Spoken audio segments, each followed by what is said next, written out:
ये मनुवाद तभी खत्म होगा जब आरएसएस पे बैन लगेगा। जब तक यहां इस पे बैन नहीं लगेगा तब तक ये नहीं होगा। मैं सुझाव देता हूं संघ प्रमुख को, ये झूठ का चोला उतारिए, आइए मैदान में, लोकतंत्र है, आप आइए सीधे चुनाव में अपने एजेंडा लेके, फिर जनता आपको बताएगी कि यहां मनुस्मृति चलेगी या संविधान चलेगा।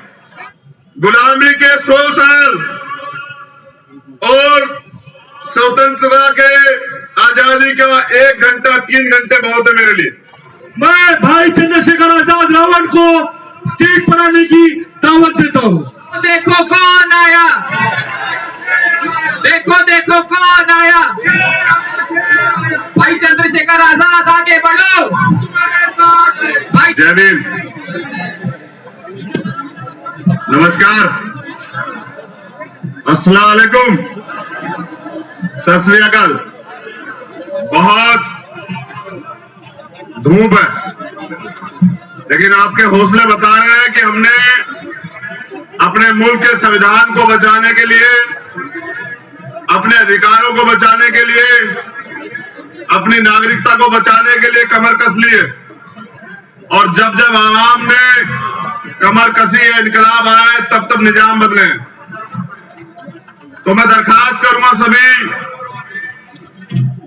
यहां आज के इस सभा में पहुंचे सभी साथियों से, जो स्टेज पर हैं और जो मेरे सामने बैठे हमारी माताएं, बहनें, बुजुर्ग, बच्चे, बच्चियां, नौजवान साथी,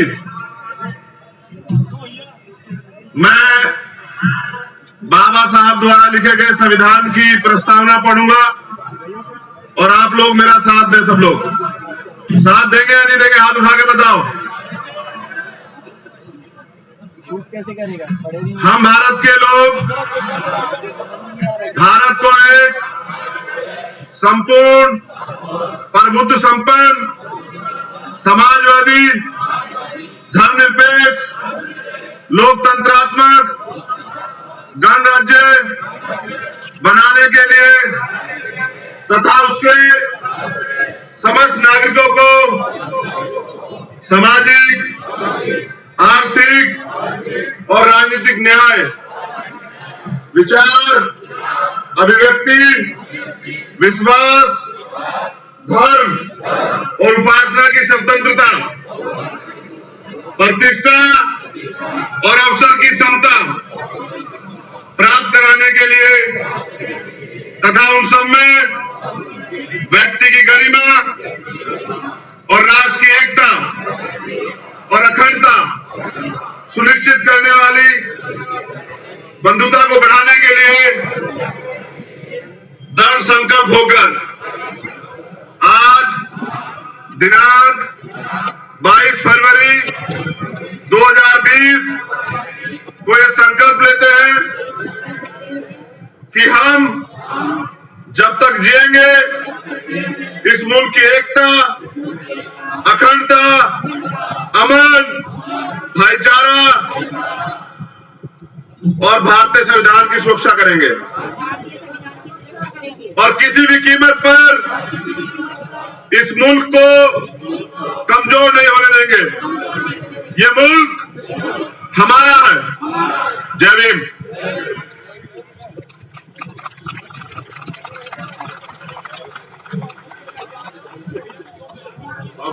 कृपया चले जाएं, मैं कुछ बात रखूंगा आराम से, सब लोग चले जाएं।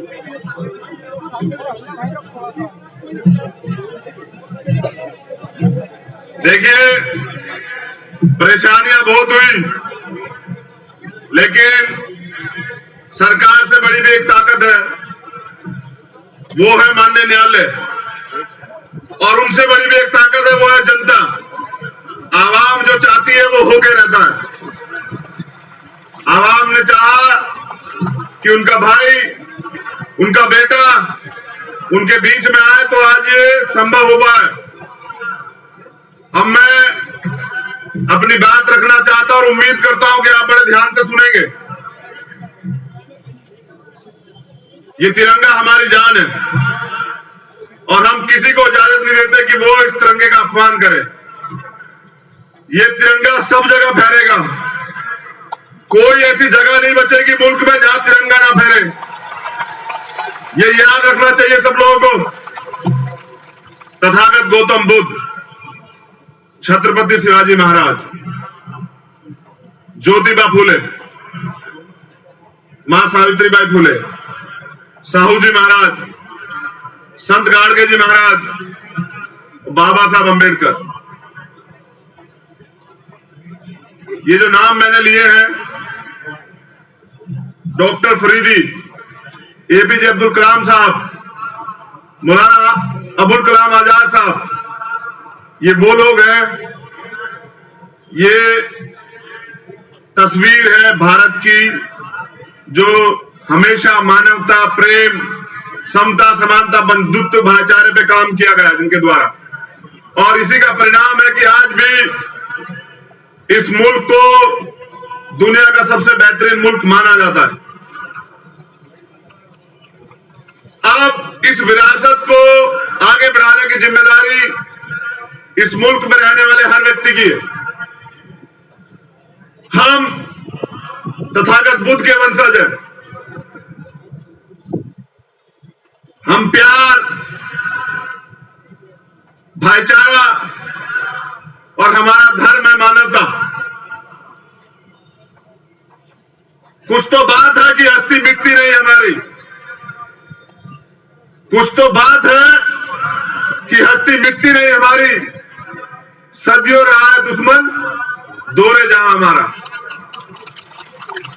पहले भी कितनी बार तरह तरह के हमले हुए देश पर, और कितने ताकतवर लोग आए अंग्रेज, उनको लगा कि वो इस मुल्क को तोड़ देंगे, राज कर लेंगे। लेकिन जिस दिन इस मुल्क के मेरे प्यारे भाइयों ने, बहनों ने, बुजुर्गों ने इस मुल्क को बचाने के लिए आंदोलन का रास्ता अपनाया, तो उनको भी जाना पड़ा। जो ये कहते थे कि हम इस मुल्क पे राज करेंगे। परेशानियां कुछ दिन की होती हैं, आज भी परेशानियां हैं, मगर सलाम करता हूं आप सब लोगों को जो आंदोलन कर रहे हैं सड़क पर और पूरी दुनिया को दिखा रहे हैं कि लोकतंत्र किसे कहते हैं। सलाम करता हूं तमाम बहनों को, उन भाइयों को जिन्होंने पिछले 2 महीने से सड़क का रास्ता इख्तियार किया है और बताया कि आंदोलन किसे कहते हैं। आजाद भारत में ये सबसे बड़ा आंदोलन है, और जब इतिहास लिखा जाएगा तो सुनहरे अक्षरों में लिखा जाएगा इन बहनों का, इन भाइयों का, इन बुजुर्गों का, इन बच्चों का नाम, जो मुल्क को बचाने के लिए लड़ रहे हैं। आज मनुस्मृति और संविधान के बीच संघर्ष है, और संविधान हमेशा भारी है। और ये आप जानते हैं कि संविधान की ताकत की वजह से आज बाबा साहब का बेटा यहां बोल रहा है, क्योंकि संविधान इस देश को जोड़ता है, समता, समानता, बंधुत्व, भाईचारे की बात करता है। और मनुस्मृति आदमी पे आदमी का शोषण को बढ़ावा देती है, तो इस देश में राज तो चलेगा, लेकिन चलेगा इसका।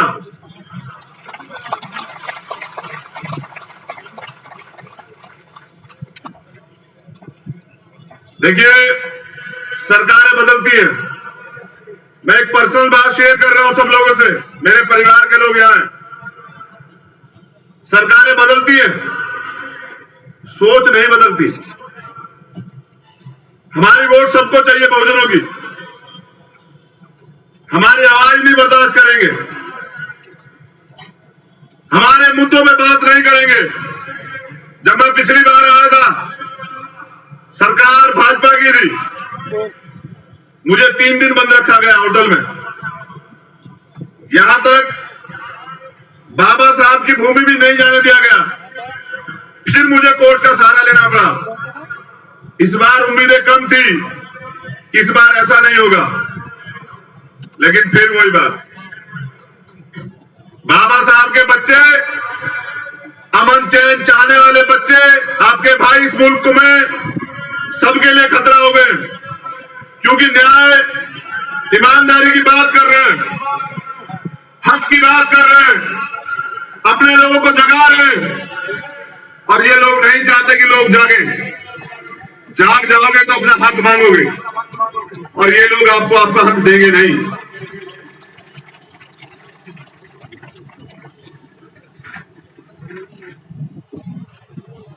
ये लोकतांत्रिक देश है, गौर से सुनना सब लोग। लोकतंत्र में सरकार की क्या जिम्मेदारी होती है? सरकार की जिम्मेदारी होती है कि वो उस मुल्क में रहने वाले, उस राज्य में रहने वाले प्रत्येक व्यक्ति को, वो किसी जाति धर्म का हो, सबसे पहले रोटी, कपड़ा, छत, उसका स्वास्थ्य, उसकी शिक्षा, उसका रोजगार, उसकी सुरक्षा, ये सुनिश्चित करे। और ये सरकार की जिम्मेदारी और आम आदमी का अधिकार है। लेकिन फिर भी हम लोग आज बेसुरक्षा की भावना महसूस कर रहे हैं। इसके पीछे दोषी वो लोग नहीं है, उनका तो एजेंडा ही था कि देश में किस तरह से दलितों को, पिछड़ों को, आदिवासियों को, धार्मिक अल्पसंख्यकों को, सिखों को, बुद्धिस्टों को, ईसाइयों को, मुसलमानों को सताया जाए, उन्हें मुल्क में 2 दर्जे का नागरिक बना के रखा जाए, उनके अधिकार छीन लिए जाए। इसी साजिश का बड़ा नतीजा है सीए, एनआरसी और एनपीआर। लेकिन ये मुल्क की समझ में आ चुका है,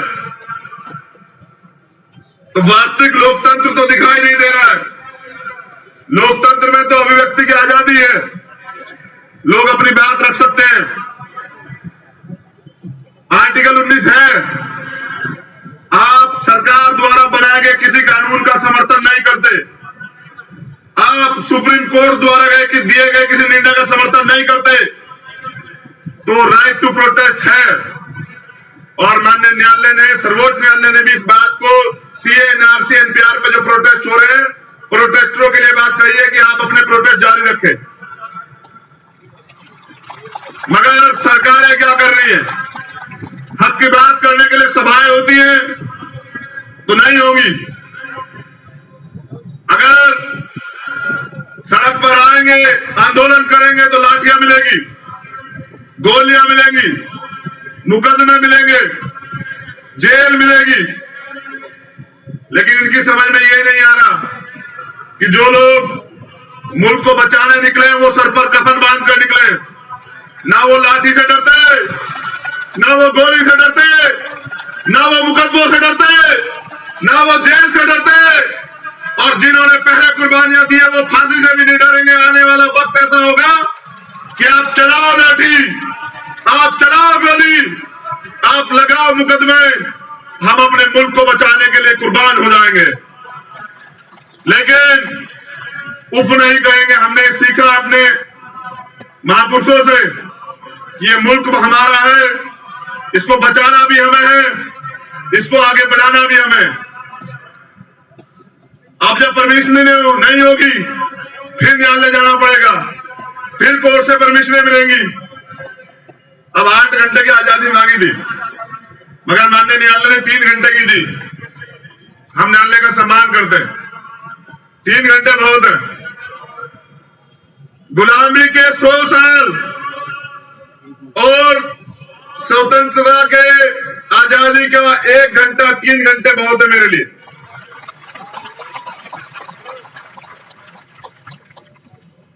हम अपनी बात को कहेंगे, पूरी जिम्मेदारी से कहेंगे। ये आज वक्त की जरूरत है। हम गैर जिम्मेदार लोग नहीं है मुल्क में। मैं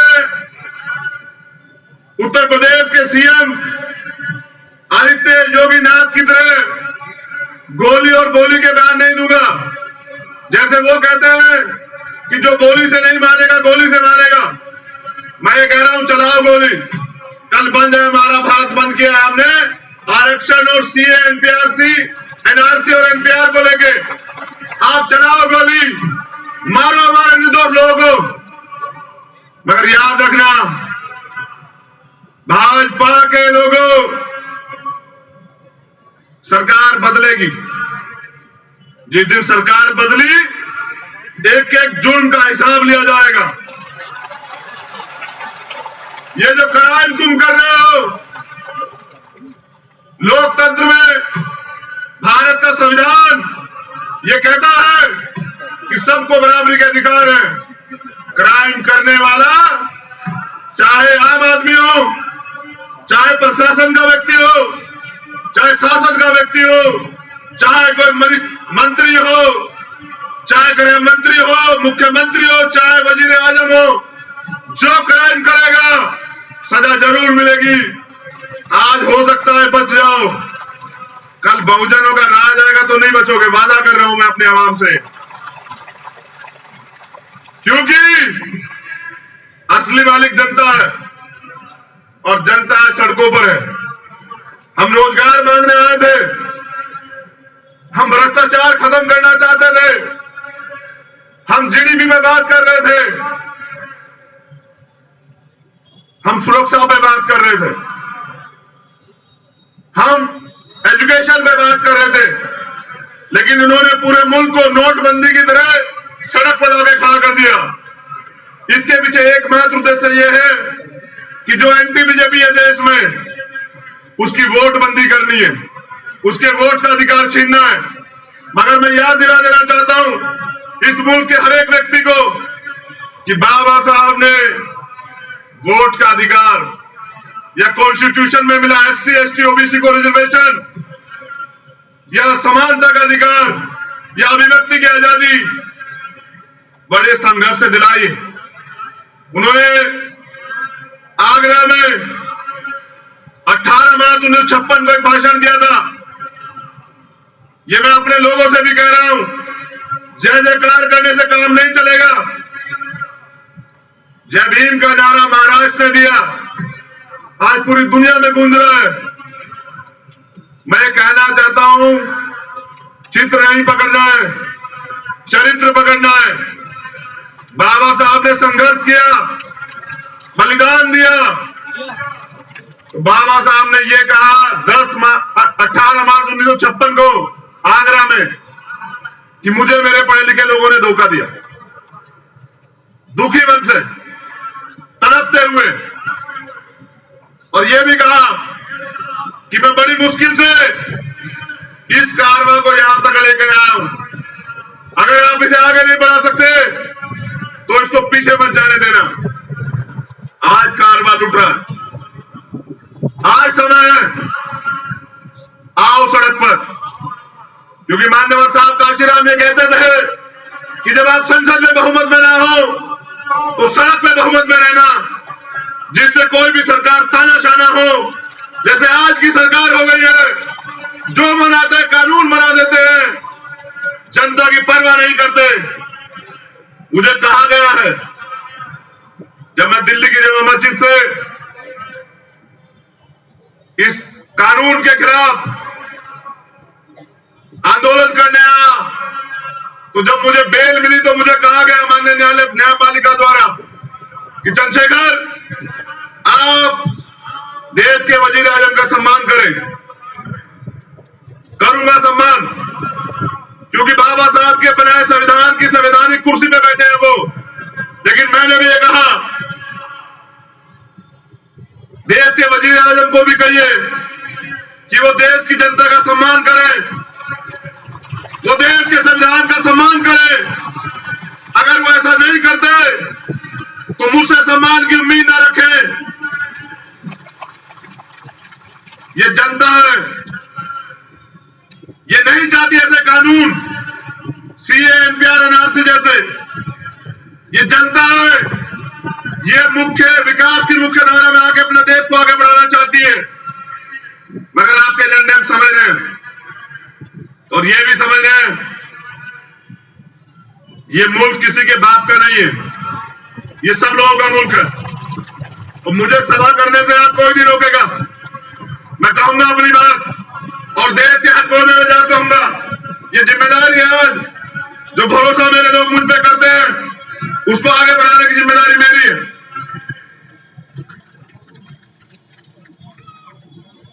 नागपुर की पुलिस ने भी सही कहा कोर्ट में कि दो विचारों का टकराव हो रहा है, यहां बिल्कुल टकराव है। हम संविधान को मानते हैं, और ये मनुस्मृति को मानते हैं। ये देश तो संविधान से चल रहे हैं, तो दूसरी विचारधारा यहां नहीं चलेगी।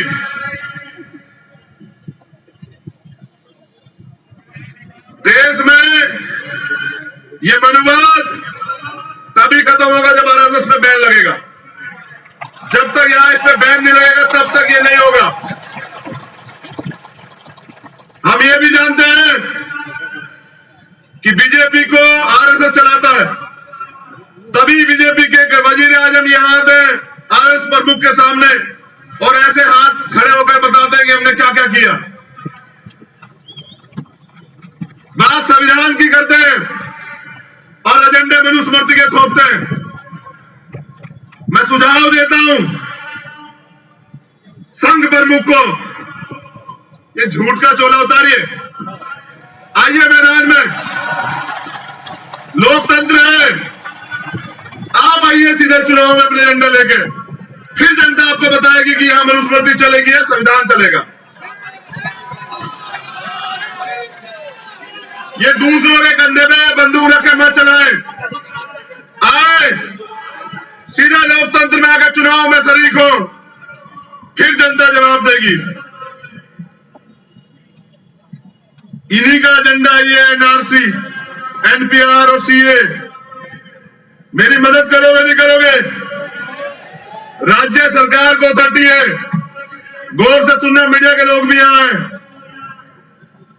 एनपीआर चाहे तो राज्य सरकार रोक सकती है,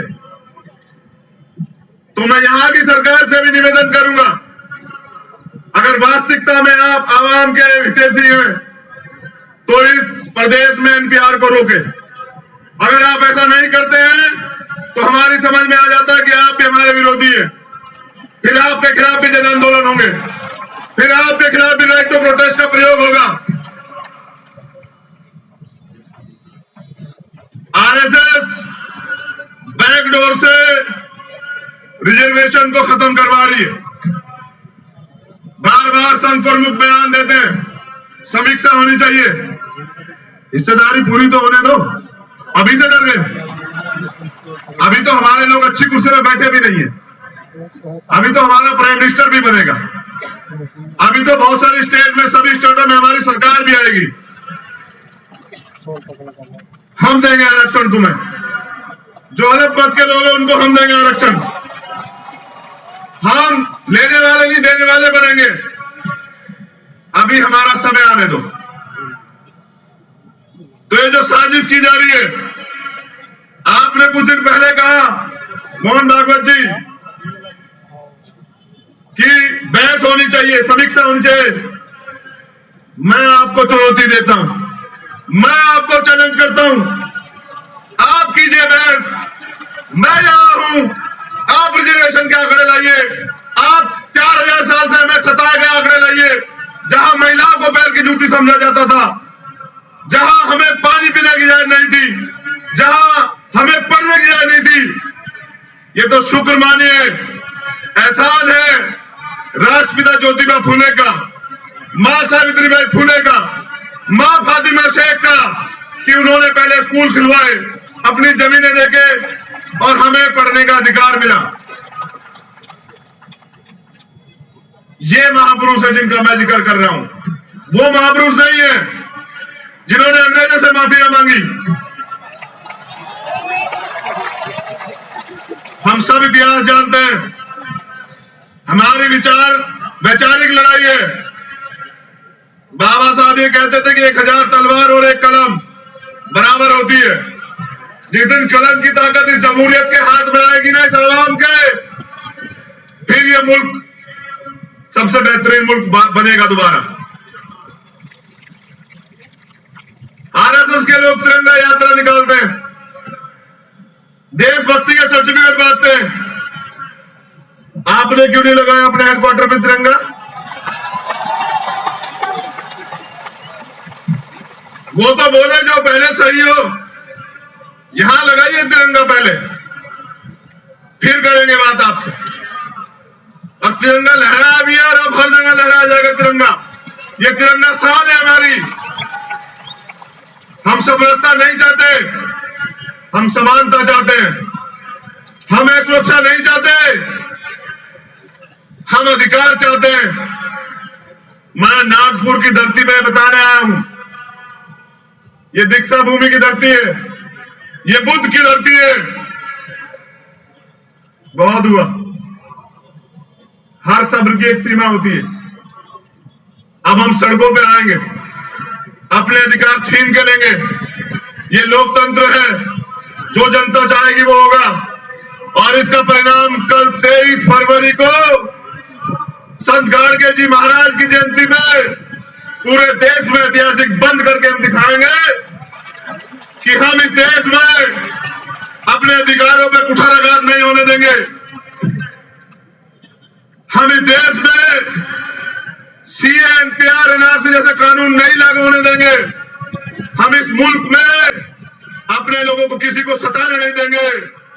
एक भी व्यक्ति डिटेंशन सेंटर नहीं जाएगा, नहीं जाएगा, नहीं जाएगा।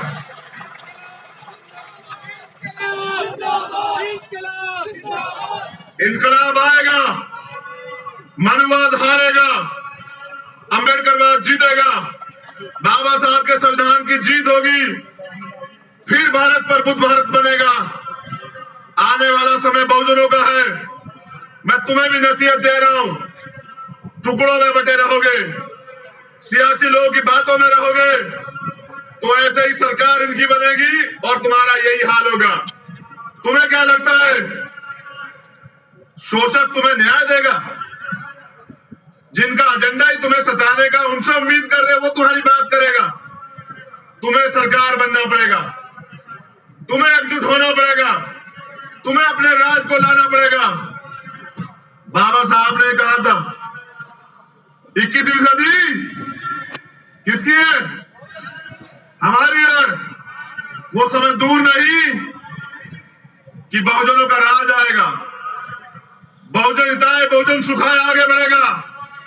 इस देश का दलित, पिछड़ा, आदिवासी, मुसलमान, सिख, बुद्धिस्ट, क्रिश्चियन, इस देश की तमाम महिलाओं को बराबर के अधिकार मिलेंगे और तब ये देश प्रभुत्व भारत बनेगा।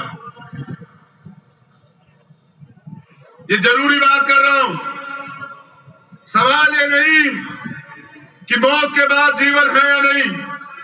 सवाल ये है, असल सवाल ये है कि मौत से पहले आप जिंदा थे या नहीं। मुर्दा लोग मिशन नहीं चलाते और जिंदा लोग रुकने नहीं देते। इसी बात का एहसास कराने के लिए निकला हूं। और जैसा मैंने कहा, जान तो एक दिन जाएगी। अब ये मुझे तय करना है कि गुलाम बनकर जीऊंगा या आजाद जीऊंगा। जैसा मैंने कहा, गुलामी के 100 साल और आजादी के 3 घंटे, ये 3 घंटे मुबारक है। लेकिन आजाद जिया था, आजाद मरूंगा। और मैं ये भी बता दूं कि हम यहां गुलामी सहने के लिए नहीं पैदा हुए। हमारा जन्म यहां राज करने के लिए हुआ है। इस देश में ये जो कमजोर तबके के लोग हैं, ये राज करेंगे। इस देश में मानवतावादी राज आएगा और ये जीतेगा। ये दोनों हाथ से देख लो, वैसे ये देखो, ये जीतेगा। और जिस दिन ये पूर्ण रूप से लागू होगा, एक भी नागरिक को सुरक्षा की भावना नहीं रहेगी। मैं ये भी कह देता हूं, मुझे कहने में कोई बुराई नहीं है। शुक्रिया अदा करना चाहिए देश में तमाम लोगों को, अपने मुस्लिम भाइयों का, अपनी बहनों का, अपनी बच्चियों का, अपने बुजुर्गों का। क्यों? ये जान लो, इसलिए करना चाहिए कि 3 तलाक पे बाहर नहीं आया था मुसलमान इस देश में। 370 पे बाहर नहीं आया था इस देश में मुसलमान। बाबरी मस्जिद पे बाहर नहीं आया था। इस मुल्क की एकता के और उसके संविधान के और न्यायालय के साथ खड़ा रहा। लेकिन जब इस मुल्क के संविधान को खतरा हुआ, उनकी नागरिकता को खतरा हुआ, जब फिर इस मुल्क से उन्हें हटाने की बात आई, तो सबसे पहले वो सड़कों पे आया। इसलिए मैं सलाम करने के लिए आप लोगों पे आया हूं।